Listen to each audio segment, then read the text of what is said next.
अब भगवान नरसिंह का अभिषेक करने के लिए सरबा अपनी मां के हाथों में कलश पकड़ाता है, लेकिन उसकी मां उस आकाश गंगा को भगवान पर चढ़ाने की बजाय उसे जमीन पर गिरा देती है और जोर जोर से हंसने लगती है। ये देखकर सभी लोग हैरान रह जाते हैं। तभी उसकी मां के भेष में छिपा शैतान अपने असली रूप में आ जाता है। फिर वो भगवान नरसिंह की मूर्ति को फेंककर अपनी शैतानी शक्ति से वो सभी दुष्ट आत्माओं को बुलाता है।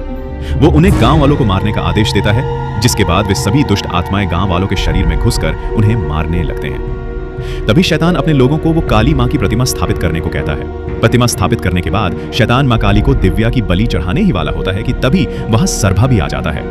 वो जैसे ही दिव्या को बचाने के लिए आगे बढ़ता है, तभी शैतान उसे उठाकर जमीन पर पटक देता है और उसे बुरी तरह से मारने लगता है, जिससे सरभा की सांसें थम जाती हैं। मां सरभा को उठने के लिए कहती है, लेकिन सरभा नहीं उठता। तभी मां की नजर बगल में रखी नरसिंह भगवान की मूर्ति पर पड़ती है। वो भगवान से कहती है, मैं अपने रक्त से आपका अभिषेक करके इस पावन स्थल पर आपकी पुनः स्थापना करती हूँ।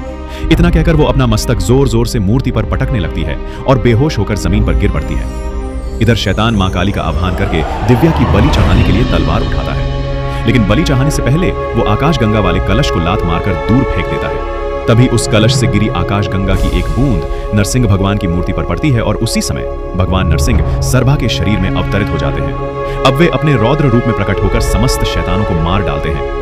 देखकर शैतान भयभीत हो जाता है। वो सभी दुष्ट आत्माओं को अपने शरीर में प्रवेश करवाता है और फिर भगवान नरसिंह से युद्ध करने जाता है। लेकिन भगवान नरसिंह एक ही लात में उसे जमीन में गाड़ देते हैं, पर इससे भी उनका प्रचंड क्रोध शांत नहीं होता। तब सभी गांव वाले और पंडित मिलकर उनकी पूजा अर्चना करके उन्हें शांत करने का प्रयास करते हैं। कुछ क्षणों पश्चात भगवान नरसिंह का क्रोध शांत हो जाता है।